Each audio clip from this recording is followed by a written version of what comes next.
Урматтуу Дастан Арсбекович, урматтуу депутаттар, мына азыр эле жалпы элибиздин алдында жаңы шайланган өкмөттүн мүчөлөрүнүн берген антын кабыл алдык. Адегенде жооптуу милдетти өздөрү мына алышты. Жаңыдан ишке киришкен өкмөт мүчөлөрүнө мен кайрылгым келет. Урматтуу өкмөт мүчөлөрү, бүгүн Кыргыз элине, Кыргыз мамлекетине ак ниетиңер менен жан өрөп иштеп берем деп ант бердиңер. Берген антыңарга бекем туруп, өлкөбүз үчүн баардык күч аракетиңерди жумшайсыңар деп үмүттөнөбүз. Силер оор кырдаалда өтө жооптуу мезгилде кызматка киришип жатасыңар. Жүктөлгөн милдеттерди бийик абийир, жогорку жоопкерчилик менен аткарып, кырдаалы тез арада оңдой турган антикризистик өкмөт болосуңар деп ишенебиз. Кимдин ким экени, унчукпай кылып жаткан иши да, курулай, карандай гана сөзү да ушундай мезгилде билинет. Силердин ишиңер элибиз тарабынан кыска эле мезгилде сыналат. Азыркы кырдаалда өкмөттүн жаңы курамы негизги 3 милдетти өз ишмердигинин артыкчылыктуу багыт катары аныкташы зарыл. Алар азыркы глобалдык илдеттин кесепеттерин жоюу, экономиканы калыбына келтирип, өнүктүрүү жана келе жаткан шайлоорду адилет өткөрүү. Учурдагы эң актуалдуу маселе бул коронавирус илдети менен болгон натыйжалуу күрөш экендигин айтпасам дагы түшүнүктүү. Азыр мурда болуп көрбөгөндөй өзгөчө кырдаалда башыбыздан кечирип жатабыз.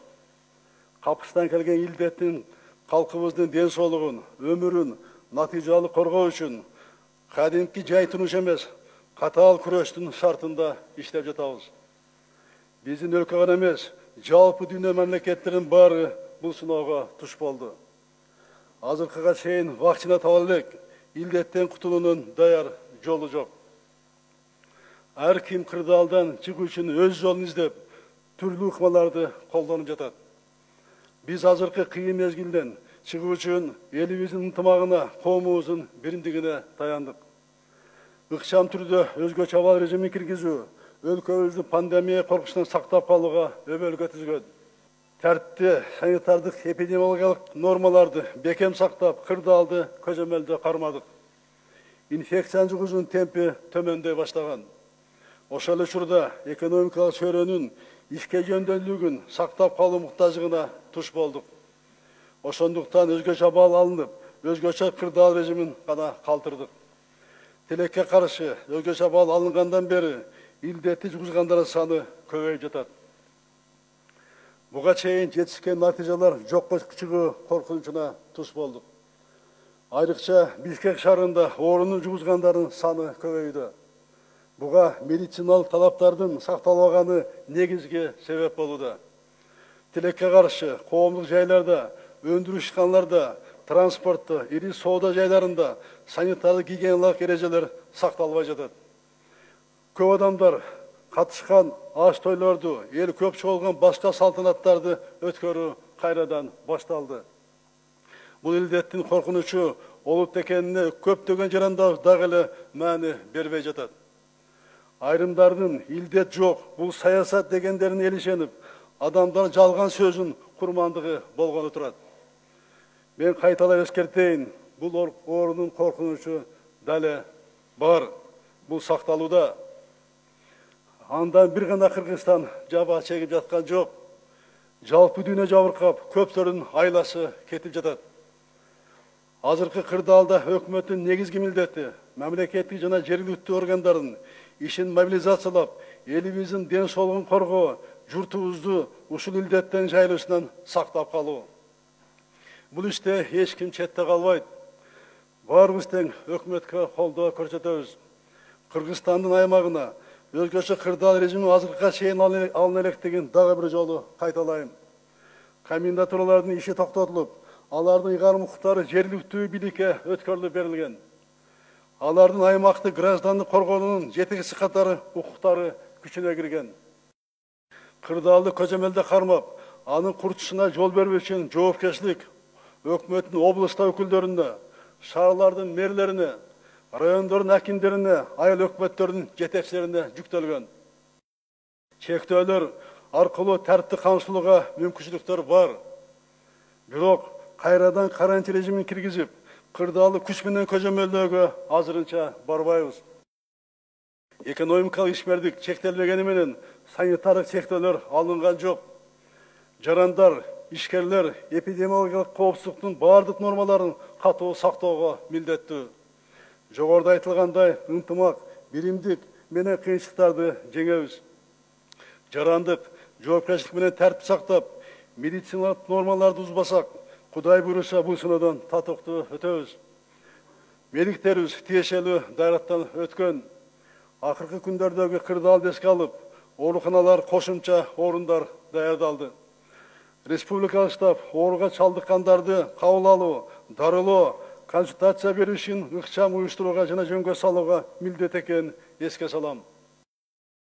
Урматтуу мекендештерим, өкмөттүн, жергиликтүү бийликтин жоопкерчилиги менен катар жарандарыбыздын жоопкерчилиги да азыркы учурда чоң мааниге ээ. Үй бүлөбүздүн, жакындарыбыздын, өзүбүздүн жана элибиздин ден соолугу үчүн ар бирибиз жоопкербиз. Калкыбыздын ден соолугуна кайдыгерлик кылып, элге душмандык кылбайлы. Айрым мекендештерибиз, аткаминерлер массалык иш-чараларды, тойлорду өткөрө башташты. Бул улуттун саламаттыгына жана коопсуздугуна жасалган кыянатчылык.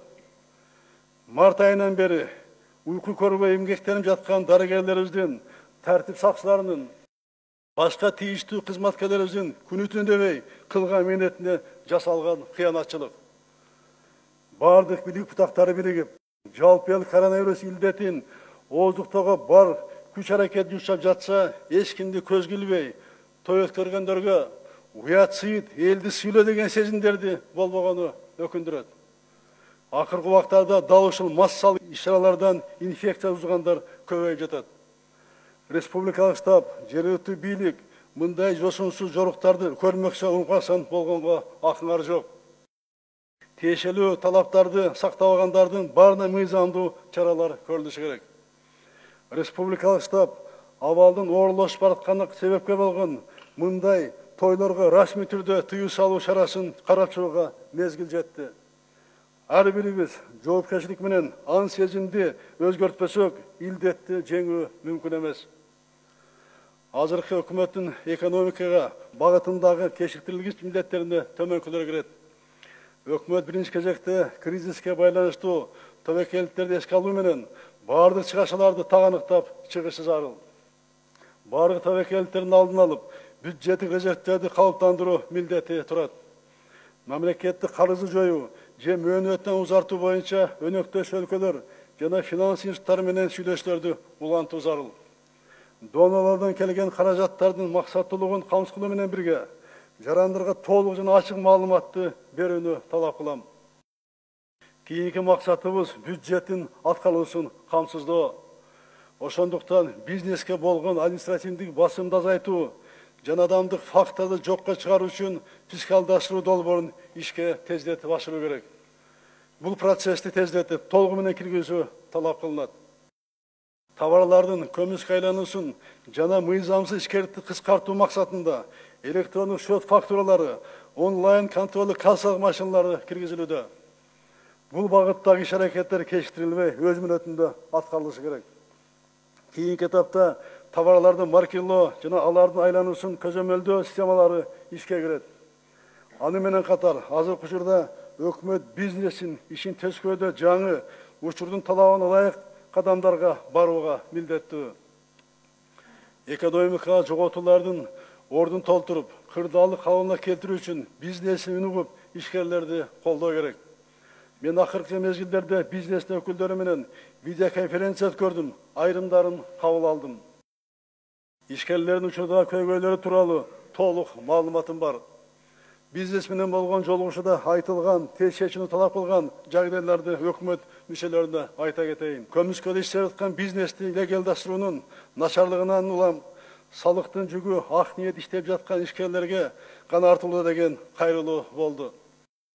Укук коргоо органдары жана сот эффективдүү коргоочу жана адилеттүү арбитр катары толук кандуу иштерди камсыздай албай жатат. Буга байланыштуу ишкерлер жана инвесторлор ел аралык арбитражга кайрылууга аркасы болот деген дооматтар айтылды. Азыр бардык бийлик органдары өлкөнүн экономикалык потенциалын сактап, аны өнүктүрүү максаты менен бизнести колдошу абзел. Ушул максат менен кечиктирбей ыкчам түрдө аткарылуучу милдеттер бар. Алар төмөнкөлөр кирет. Ел аралык арбитражга чейин жетип жаткан көйгөйдү чечүү максатында салыктык чырларды кароо үчүн адистештирилген сотторду киргизүү зарыл. Аны менен катар экономикалык кылмыштарды декриминализациялоо жана алдын алуу механизмдерин өнүктүрүү керек. Мындан ары башкы прокуратура тарабынан ишкерлердин укугун бузуу факттары өзгөчө көзөмөлгө алынат. Жакында эле атайын бөлүм ачылды. Салык же башка милдеттүү төлөмдөрдү төлөөдөн качуу факттарын тескөөгө финанс полициясы жана салык кызматы гана укуктуу. Башка укук коргоо органдарынын бизнестин чарбалык иштерине кийлигиши токтотулган. Импортту тескөө процессиндеги автоматташырылган салмактык көзөмөл системасы менен салыкты төлөө базасын интеграциялануу тездетүү керек. Санариптик колтамга электрондук уруксаат кагаздары жана лицензиялоо механизмдерин өнүктүрүү абзел. Мындан тышкары финансылык кызматтарды аралыктан алууга багытталган инструменттерди киргизүү, онлайн соода жүргүзүү боюнча инфраструктураны түзүү зарыл. Андан сырткары кризистин шартын эске алуу менен ишкерлерди каржылоодогу талаптар дагы жеңилдетүүгө мезгил келди. Гарантиялык фонддун капиталдаштыруусу жогорулатылат. Улуттук банк тарабынан коммерциялык банктарга ресурстарды берүү көбөйтүлөт. Орус-Кыргыз фонду мамлекеттик финанс институттары тарабынан элеттик ишкерлердин долбоорлорун каржылоо көбөйөт. Өз кезегинде бизнес өкүлдөрүнүн мамлекетчилдиги, социалдык тилектештиги көрсөтүп, ар кандай шектүү схемаларга катышпай, салыктан, социалдык төлөмдөрдөн качпай таза иштеши талап кылынат. Мындан сырткары азыркы дүйнөлүк апааттын кесепеттерин эске алып, башка тармактарга да айрым өзгөртүүлөрдү киргизебиз. Алар биринчи кезекте медицина жана билим берүү тармагына тиешелүү болот. Саламаттык сактоонун жана билим берүүнүн сапатын жакшыртуу үчүн чечкиндүү реформаларды ишке ашырабыз. Мында негизги басым санариптештирүүгө жасалат. Жыйынтыктап айтканда, өкмөттүн мүчөлөрүнөн жаңы шартта ишкерлерди, медиктерди, мугалимдерди колдоо үчүн жаңы кадамдарга баруу талап кылынат. Урматтуу депутаттар, урматтуу өкмөт мүчөлөрү, Жогорку Кеңештин жаңы курамын шайлоо өнүктүүгө жакындап келе жатат.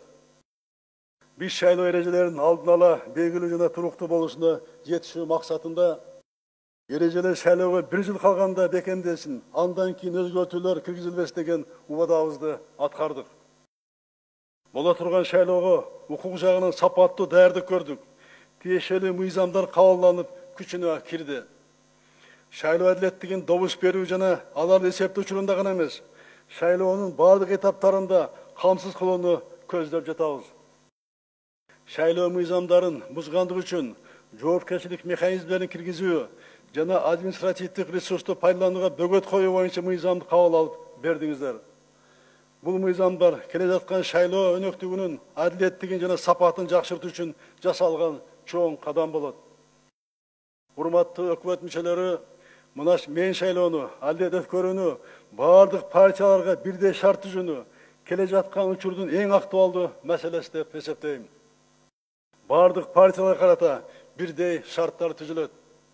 Ел арасында тигил же бул партия президенттин колдоосун алыптыр, ошол партияга баланча мандат алып берет экен деген сөздөрдү угуп жатам. Партия жалпы коомдун бир гана бөлүгү. Мен кандай бир партияга эмес, жалпы элге кызмат кылуу үчүн шайлангам. Кимди бирөө менен адам катары адамгерчилик мамиле болушу мүмкүн, бирок президент катары эч кимге моралдык дагы материалдык да карызым жок. Мени жалпы элибиз шайланган. Менин тирегим эл.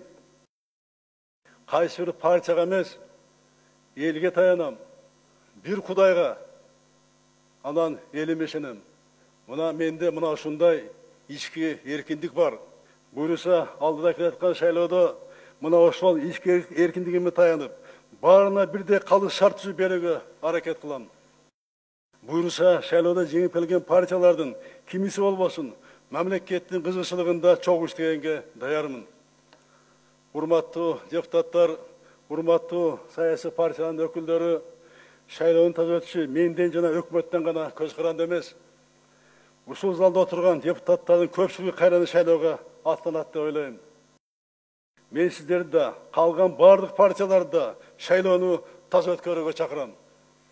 Өлкөбүздүн келечеги үчүн жоопкерчиликти унутпоону өтүнөм. Үгүт иштерин жүргүзүүдө ыплас шайлоо технологияларын пайдаланбай, асмандагы айды алып берем деп, элди курмадан менен алдабай, реалдуу программанын негизинде шайлоо өткөрүү ар бир партиядан, ар бир талапкерден көз каранды. Албетте, шайлоонун алдында ар кандай убадаларды берүү табигый көрүнүш. Бирок ар бир партия, ар бир талапкер өз убадасы үчүн эртеби кечпи жооп бергенди үйрөнүү керек. Шайлоонөктүгүн саясий күрөштү өз жолу, өз дугунан өткөрүп, мамлекеттин келечегине аяр мамиле кылалы. Жалпы өлкөбүздүн кызыкчылыгы, коомдун биримдиги, элдин ынтымагы бул бардык саясий күчтөр үчүн бирдей кымбат баалуу экенин эстен чыгарбайлы. Коомубуздун ачыктыгын пайдаланып, карандай калп элге таңуулап, провокацияга баргысы келгендер да чыгат. Саясатчылардын мындай жоопкерчилиги мамлекетибиздин коопсуздугуна, элибиздин тынч турмушуна терс таасир этет. Шайлоону элдин жашоосуна бүлүк салбай, мамлекеттеги тынчтыкка кедерги тийгизбей өткөрүүгө милдеттүүбүз. Элди бөлүүгө, коомдогу тынчтыкты, жарандардын укугун бузууга жол бербестигин дагы бир жолу эскертем. Бардык саясий партия, саясий күчтөр муну эсиңерден чыгарбагыла. Ар дайым эсиңерде болсун. Урматтуу мекендештерим, өлкөнүн өнүгүшү үчүн жарандык коом ачык, массалык маалымат каражатта эркин парламент күчтүү болушу абзел.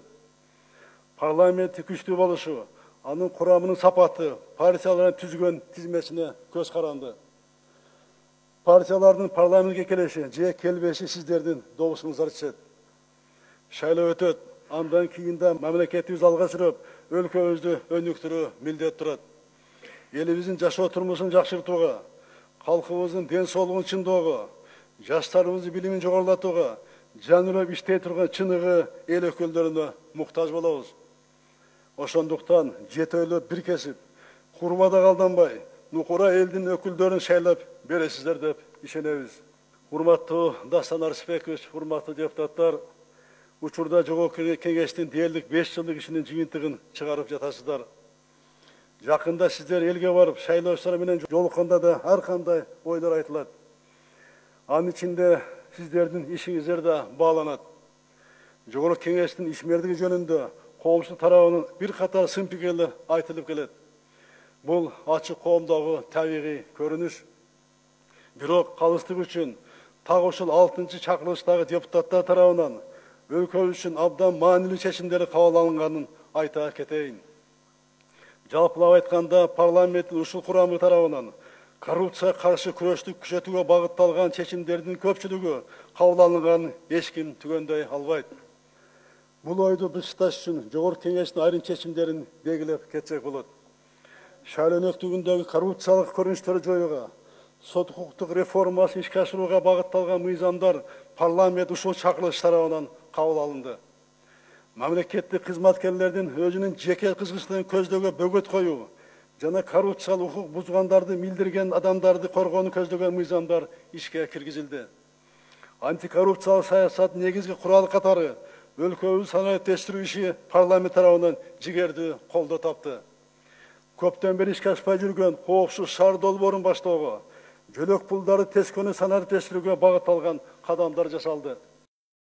Коомдо резонанс жараткан, анын ичинде ири коррупциялык схемалар жөнүндө маанилүү чечимдер кабыл алынды.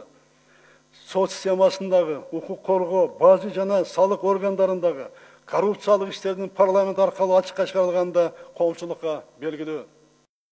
Жогорку Кеңештин 6-чы чакырылышынын дагы бир өзгөчөлүгү бул Евразиялык экономика биримдикке кирген мамлекеттер менен интеграциялык мамилелерди өнүктүрүүгө багытталган чечимдердин көбү ушул чакырылышта кабыл алынганы болду. Өлкөбүздүн экспорттук потенциалын арттырууну максатын көздөп, Евразия өлкөлөрүнүн аймагында өлкөбүздүн кызычтыгын коргоого багытталган мыйзамдардын пакети ушул чакырылышта кабыл алынган белгилеп кетүү абзел. Урматтуу депутаттар, кийинки жылдары өлкөнүн мыйзам чыгаруу жана аткаруу бийлиги эри шаркак иштеди. Мындан биринчи кезекте эл утtu, мамлекет утtu. Мен мамлекет башчысы катары өлкөнүн бардык бийлик бутактарынын бир ыракта иштөөсүн камсылууга умтулдум. Бардык эле ойдогудай болуп кеткен жок. Бирок биримдикте агылыктуу натыйжаларга жетише алдык. Эң негизгиси өлкөдө тынчтык, коомдо стабилдүүлүк, улуттар арасындагы ынтымак сакталды. Парламент жана өкмөттүн колдоосу менен президент ишмердүүлүгүнүн артыкчылыктуу багыттары аткарылып жатат. Улуттук долбоорлор ордунан жылды. Булар аймактарды өнүктүрүү, экономикабыздын экспорттук потенциалын, айрыкча кайра иштетүү тармагын колдоо, сот укук реформасын ишке ашыруу, коррупция менен күрөшүү, өлкөнү санариптештирүү. Ал эми калкты таза суу менен камсыз кылуу жана ирригация программалары менин уктасам да турсам да оюмдан кетпеген иштерим. Бул багыттагы долбоорлор өз ыраты менен ишке ашып жатат. Иш токтобойт, менин жеке көзөмөлүмдө улантылат. Региондорду өнүктүрүү үчүн бир жагынан олуттуу салыктуу жеңилдиктер берилди. Экинчи жагынан аймактык долбоорлорду каржылоо кескин көбөйтүлдү. Евразияске мүчө мамлекеттерге айыл чарба продукциясын экспорттоону көбөйтүү үчүн жасаган ишибиздин агылыктуу жыйынтыгы бар. Бир гана факт айта кетейин. Азыр Евразияске экспорт жасаш ишканалардын саны дээрлик 7 эсеге өстү. 2017 жылы алардын саны 21 болсо, бүгүнкү күндө 140тан ашты. Андан сырткары Кыргызстандан Кытайга экспорттогон товарлардын көлөмү былтыр 25%га өстү. Албетте пандемия жалпы ишке, анын ичинде экспортко кедергисин тийгизүүдө. Буга чейин иш жакшы темпте болуп жаткан. Биздин экспорт потенциалыбыз абдан жогору. Экологиялык таза продукциялар менен тышкы рынокто атааңдаштыкка туруштук бере алабыз. Евразия Европа өлкөлөрү менен гана чектелбестен, жакынкы коңшубуз Кытайдын рыногуна чыгуу мүмкүнчүлүгүн да толук пайдалануу керек. Кытай тарап менен жогорку деңгээлде сүйлөшүүлөр болгон. Ал биз үчүн ири рынок, ортодо тоскоолдуктар жок. Буга чейин 5-6 позицияда Кытайга экспортко чыгып жатсак, эми муну көбөйтүү керек. Бул багытта өкмөт тынбай иш алып барууга милдеттүү. Социалдык тармакта эмгектенгендерди мамлекет тарабынан колдоо иш аткарылып жатат. Үй бүлөлүк врачтардын айлыгы орто есеп менен 22%-дан 30%га чейин жогорулады. Президенттикке талапкер катары биздин өлкөдө мугалим жогорку эмгек маян алуучу адистердин катарында болуш керек деп айткам. Бул адамды унуткан жокмун, урматтуу депутаттар. Мугалимдердин эмгек акысы 30%га көбөйдү. Мындан ары дагы буйруса көбөйтөбүз. Баарыбыз биргеликте мугалимди коомубуздагы эң ардактуу кесип кылууга милдеттүүбүз. Анткени өлкөнүн келечеги мугалим агай эжекелерибиздин колунда. Арзан турак жай программасынын алкагында 16 миллион ашык жарандар турак жай менен камсыз болду. Мамлекеттик ипотека менен турак жай алуу үчүн берилүүчү үчтөк пайыз 14% менен башталган, азыр 6%га түштү. Урматтуу мекендештерим, өлкөдө адилет сот системасы орномойун, мамлекет өнүкпөйт. Катардагы жарандарыбыздын укугу корголбойт.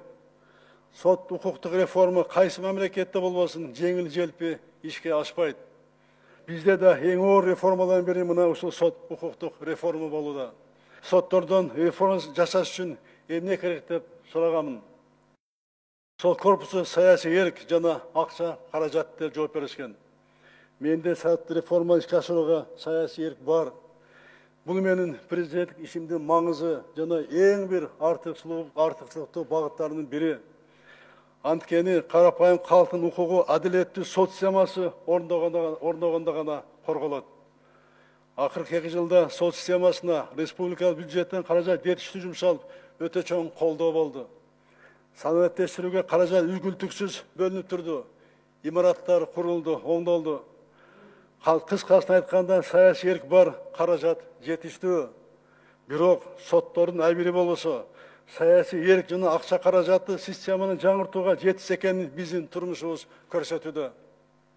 Сот реформасының игілігі әрбір соттың әбіріне түзден-түз байланышты. Başka reformalar şartıyla sot reforması toktavoydu. Karşılığı көрсөтүлөргө карабастан, реформанын натыйжасына жетиш үчүн болгон аракетти жумшап жатабыз, буйруса улантабыз. Коррупция менен күрөшүү менин президенттикчимдин ири багыттарынын бири. 2018 жылдан бери коррупция менен байланышкан 9 жакын кылмыш иши соттун кароосуна жиберилген. Аталган иштер боюнча мамлекеттик бюджетке кайтарылган каражат суммасы 11 миллиард сомдон ашты. Атап айтканда салык жана бажа органдарында, транспорт министрлигинде, Кыргыз темир жолунда, мамлекеттик каттоо кызматында, экотехника коопсуздук боюнча инспекциясында, сот органдарында жана финанс полициясында орун алган коррупциялык схемалар ачыкка чыгарылды. Мына жакында эле темир жолдогу ири коррупциялык схема ачылды. Бұл эми схема кече эле жакында пайда болгон эмес да. Бул көп жылдан бери келаткан схема деп мына эсептейбиз. Мына ушундай маалыматтык органдар мага да беришти. Эмнеге бул ачталган эмес? Эмне үчүн дегенде, ошо текшерүүчү органдар менен ошол жердеги иштеп жаткан темир жолдо иштеп жаткан кызматкерлер менен алар биригип алып бул схеманы түзгөн. Ошондуктан көп жылдан бери бул схема ачыкка чыккан эмес.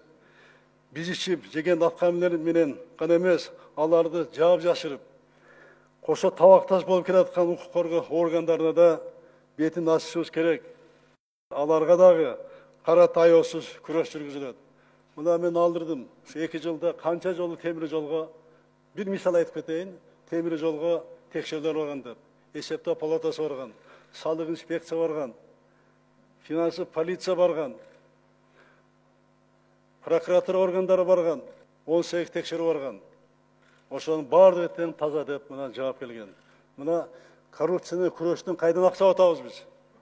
Биз акча атабыз. Ошо коррупцияны күрөшүп аткан органдар. Ошол мамлекеттин элдин кызысында тура турган органдар.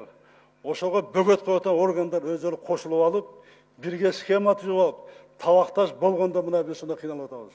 Мына буну дагы атайын тергөө органдарына киргизип атып алып чыктык, буну дагы алып чыктык.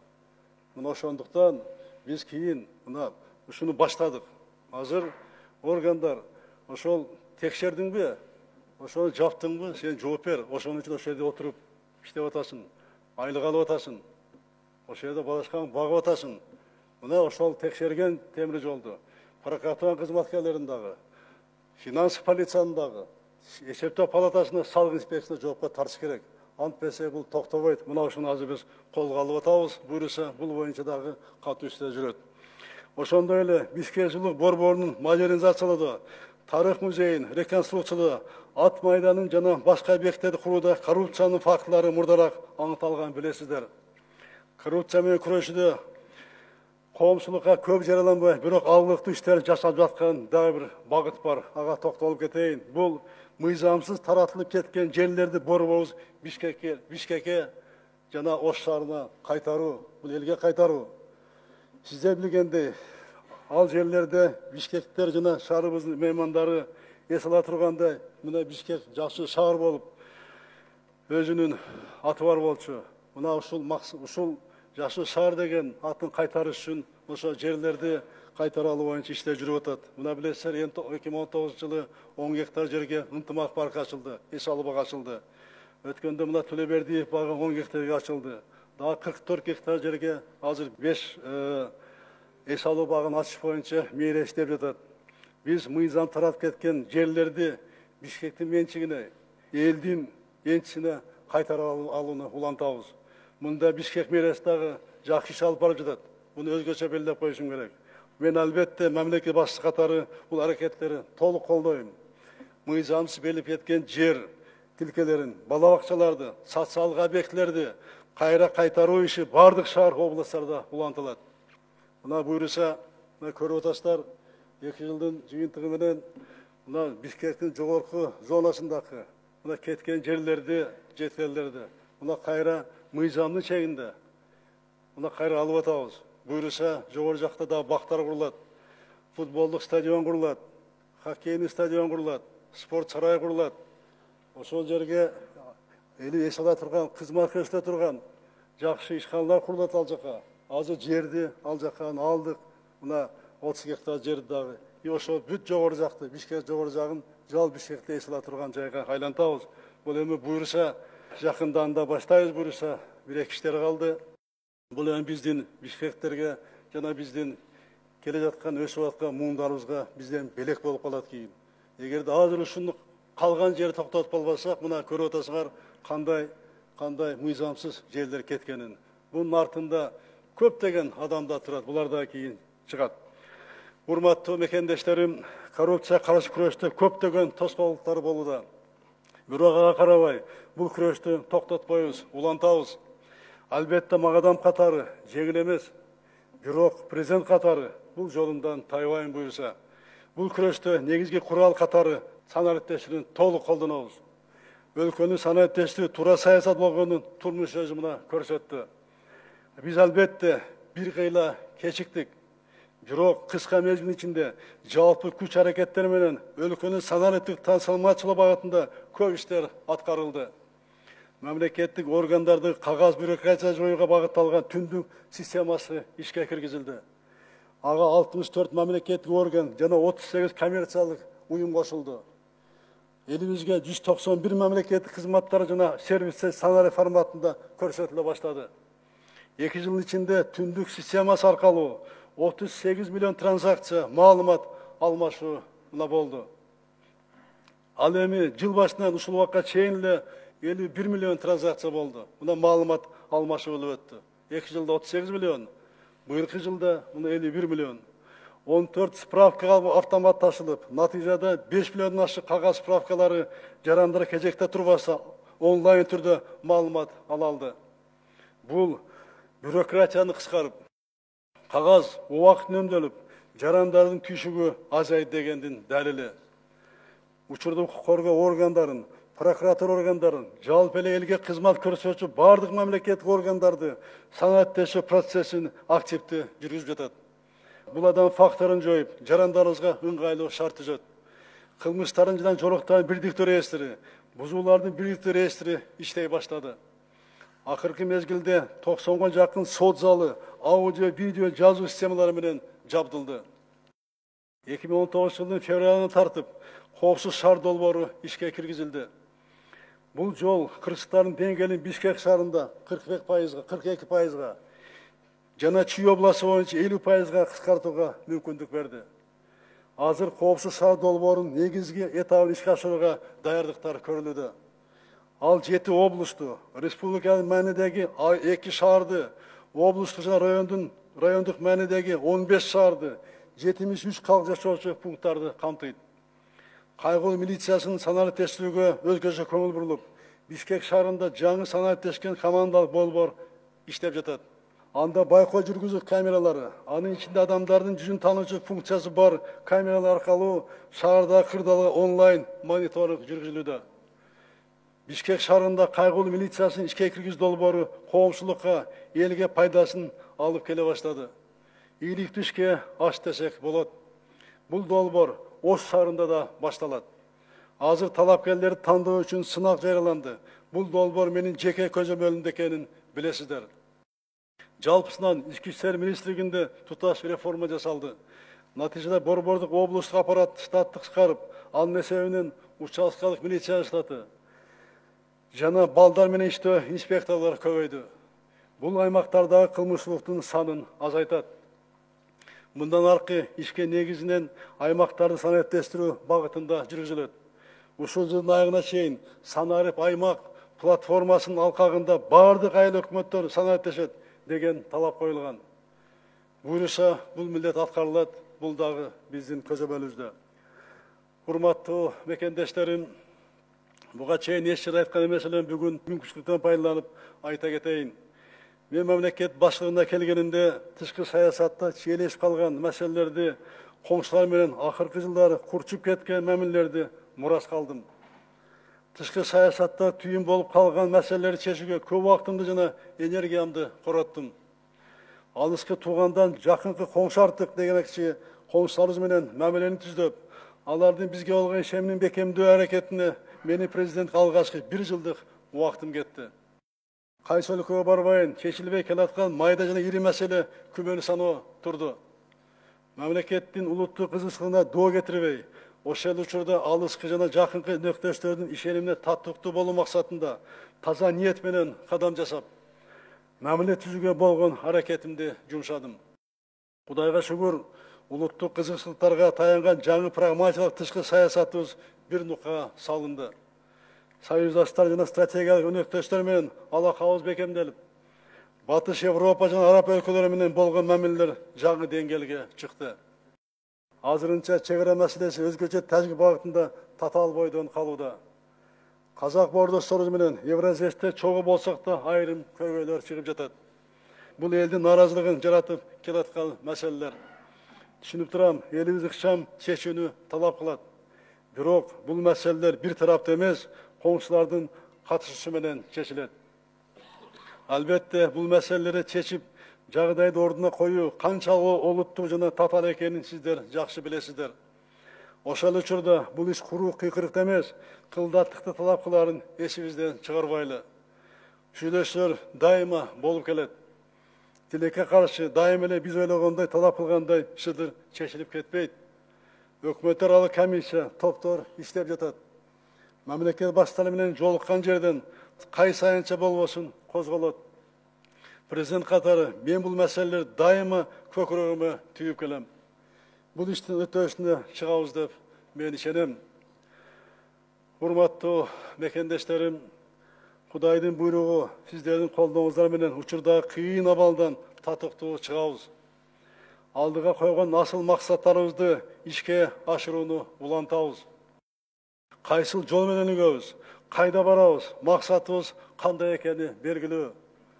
Коомубузда бардык күчтөрдүн катышуусу менен өлкөбүздүн өнүгүү стратегиясын кабыл алганбыз.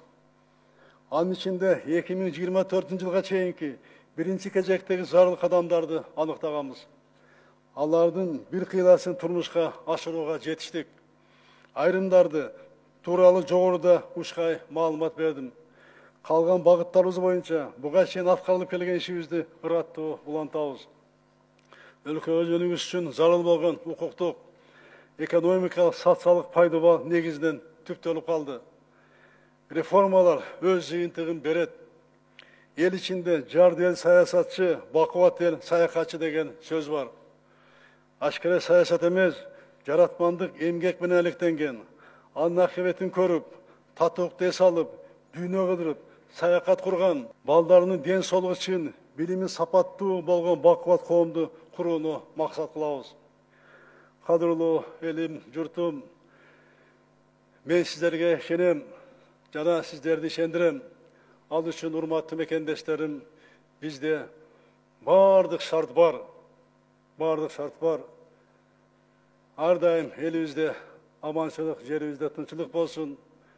Сүйүктүү Кыргызстаныбызды жараткан Кудайым өзү колдосун. Рахмат сиздерге.